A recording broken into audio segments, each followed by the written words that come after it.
السلام علیکم ورحمۃ اللہ وبرکاتہ۔ آپ دیکھ رہے ہیں ہمارا یوٹیوب چینل نبوی دعائیں اور وظائف۔ قاری محمد عمران نقشبندی آپ کو ہمارے چینل سے قرآنی نبوی دعائیں اور وظائف دیکھنے اور سننے کو ملیں گے۔ ہمارے چینل کو سبسکرائب کر لیں، بیل آئیکن کے بٹن کو دبا دیں تاکہ آنے والی ہر ویڈیو آپ تک بآسانی پہنچ سکے۔ بسم اللہ الرحمن الرحیم۔ نحمدہ ونصلی علی رسولہ الکریم۔ محترم سامعین، اللہ تعالیٰ تمام مسلمانوں کو اپنی حفظ و امان میں رکھے، ہر قسم کے شر سے محفوظ فرمائے، حاسدین کے حسد سے محفوظ فرمائے، برا چاہنے والوں کی برائی سے محفوظ فرمائے۔ محترم سامعین، اللہ تعالیٰ ہر مسلمان کو شفاء کاملہ مستمرہ عطا فرمائے۔ صحت بہت بڑی نعمت ہے۔ صحت ہوتی ہے تو دنیا کی ہر چیز اچھی لگتی ہے، صحت نہ ہو تو یہ دنیا کے مال دولت ضروریات زندگی، اچھا گھر، اچھی سواری کسی کام کے نہیں جب تک کہ صحت اچھی نہ ہو۔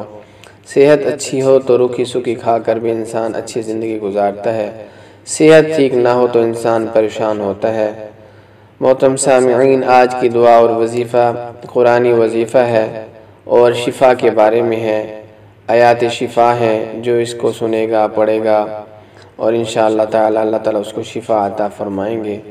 مریض کسی قسم کا بھی مریض ہو تو اللہ تعالیٰ اس کو صحت کاملہ مستمرہ عطا فرمائیں گے، کیونکہ قرآن پاک کی آیات ہیں۔ اللہ تعالیٰ خود قرآن پاک میں ارشاد فرماتے ہیں، جس کا مفہوم ہے قرآن پاک میں شفا ہے۔ تو آج آپ کے سامنے قرآن کی جو 7 آیت ہیں وہ انشاءاللہ پڑھیں گے تو انشاءاللہ آپ کو فائدہ ہوگا۔ قرآن میں شفا ہے، ذرا برابر بھی شک نہ کیجیے گا، انشاءاللہ فائدہ ہوگا۔ اس آیات کو سنیں، انشاءاللہ بہت فائدہ ہوگا۔ ہر قسم کی بیماری کے لیے فائدہ مند ہیں اور قرآنی آیات ہیں۔ شروع کرتے ہیں۔ بسم اللہ الرحمن الرحیم۔ وَيَشْفِ صُدُورَ قَوْمٍ مُؤْمِنِينَ وَشِفَاءٌ لِمَا فِي الصُّدُورِ يَخْرُجُ مِن بُطُونِهَا شَرَابٌ مُخْتَلِفٌ أَلْوَانُهُ فِيهِ شِفَاءٌ لِلنَّاسِ وَنُنَزِّلُ مِنَ الْقُرْآنِ مَا هُوَ شِفَاءٌ وَرَحْمَةٌ لِلْمُؤْمِنِينَ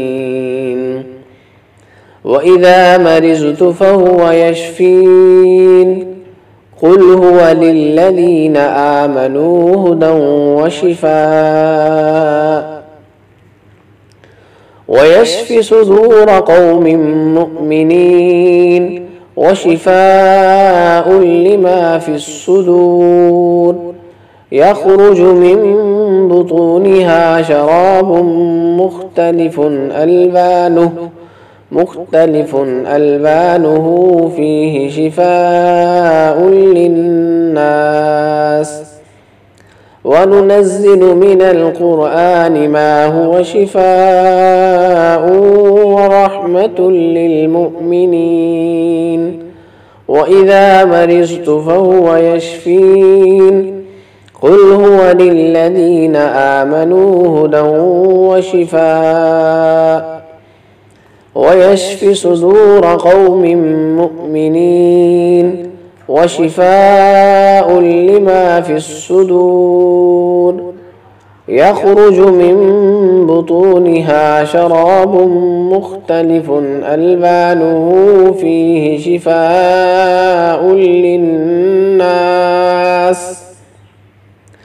وَنُنَزِّلُ مِنَ الْقُرْآنِ مَا هُوَ شِفَاءٌ وَرَحْمَةٌ لِلْمُؤْمِنِينَ وَإِذَا مَرِضْتُ فَهُوَ يَشْفِينِ قُلْ هُوَ لِلَّذِينَ آمَنُوا هُدًى وَشِفَاءٌ وَيَشْفِ صُدُورَ قَوْمٍ مُؤْمِنِينَ وَشِفَاءٌ لِمَا فِي الصُّدُورِ يَخْرُجُ مِن بُطُونِهَا شَرَابٌ مُخْتَلِفٌ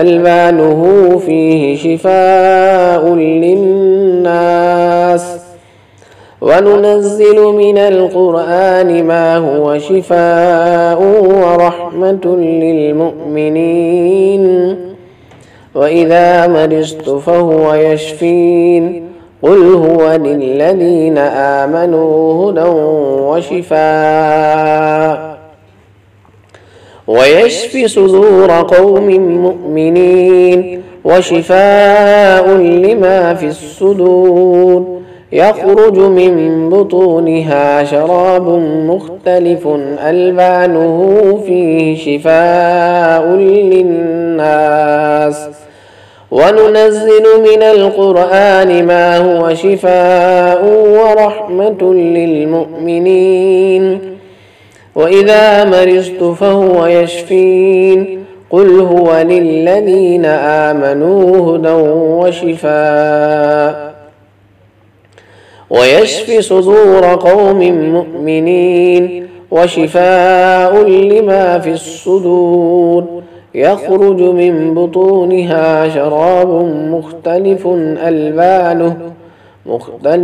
ألوانه فيه شفاء للناس وننزل من القرآن ما هو شفاء ورحمة للمؤمنين وإذا مرضت فهو يشفين قل هو للذين آمنوا هدى وشفاء ويشفي صدور قوم مؤمنين وشفاء لما في الصدور يخرج من بطونها شراب مختلف ألوانه فيه شفاء للناس وننزل من القرآن ما هو شفاء ورحمة للمؤمنين ويشفين وننزل من القرآن ما هو شفاء ورحمة وإذا مرضت فهو يشفين قل هو الذي هو شفاء اللهم صل على محمد وعلى آل محمد كما صليت على إبراهيم وعلى آل إبراهيم إنك حميد مجيد اللهم بارك على محمد وعلى آل محمد كما باركت على إبراهيم وعلى آل إبراهيم إنك حميد مجيد.